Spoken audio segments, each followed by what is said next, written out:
I carry a gun is the same reason we buy insurance and save money and wear helmets and life preservers.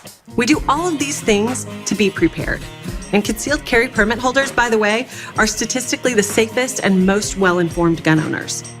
My life and that of my loved ones are that precious to me, and I choose to carry where I can for that reason.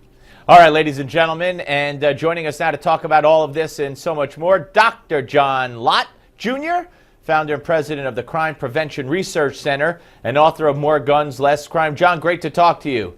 Great to talk to you again, too, Steve. All right, well, let's talk about what's on everybody's mind and is in the news, of course, and that's terror. And we see the attacks that happened overseas and some that happened here in this country as well. If we're armed, it only makes sense that we're safer, right? It seems obvious to me.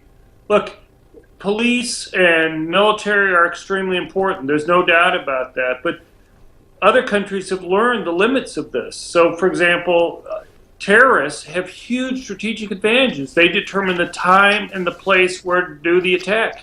If you're in Israel, and let's say you have two officers on a bus with you, and a terrorist is there, terrorist has certain options. He can either wait till the officers leave the bus and then engage in his attack, or he can kill them first.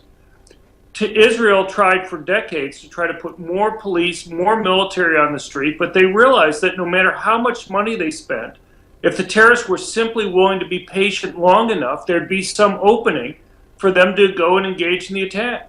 And what finally happened in the early 1970s is that Israel realized that they didn't have an infinite amount of money, and they began to let civilians carry handguns for protection. And that took away the strategic advantage that the terrorist had, because even if the police left the bus then, he still didn't know whether somebody in front or behind or to the side might be able to go and stop them.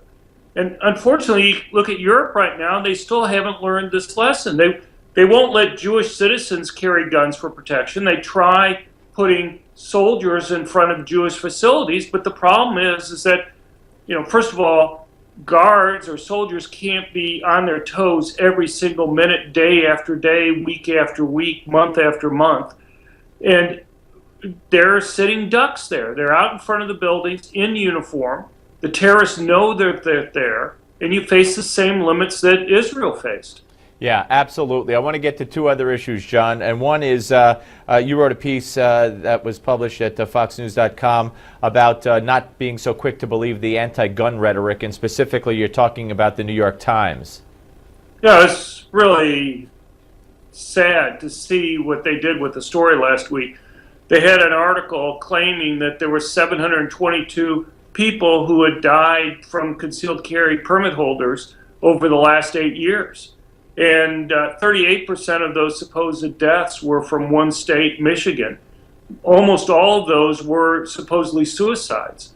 But what they apparently didn't look carefully at the Michigan State Police reports to note that these were suicide by these individuals, but it had nothing necessarily to do with concealed handgun permits, didn't say whether it occurred inside or outside the home, didn't even say whether they involved guns.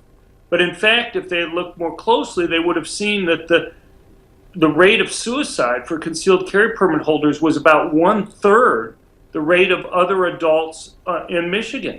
So, somehow the notion that permits caused these individuals to go and commit suicides were ridiculous. But even beyond that, even if you look at the murder cases that were there, they're triple or quadruple counting cases that weren't even bad effects. There were cases that could have been legitimate self-defense cases. So, but if you look at the police reports, they go and count cases as pending or convictions. Yeah, it's like, John, it's similar, not to interrupt, but we're running short on time. It's similar to the school shootings, quote unquote. Right. And then they count things that happen in a school parking lot in the middle of the night, that might be gang related as a school shooting, leading to the impression that someone walked into the school and shot kids or something. Yeah, this is even worse. You could have a legitimate self-defense. Right. Got a newspaper story, so they count that as one. Right. It may have taken a year or two to be resolved legally, so it'd be counted, let's say, twice as pending. So that's 3 murders that they're counting. Yeah, that's correct. That is insane. John, it's always good to have you on. You always enlighten us, and we appreciate it very much, sir. Great talking to you. People can get more at our website, crimeresearch.org. Crimeresearch.org. Excellent. Thank you, John. Coming up next, the closing bell report, ladies and gentlemen. Green or red? I don't know. We'll see.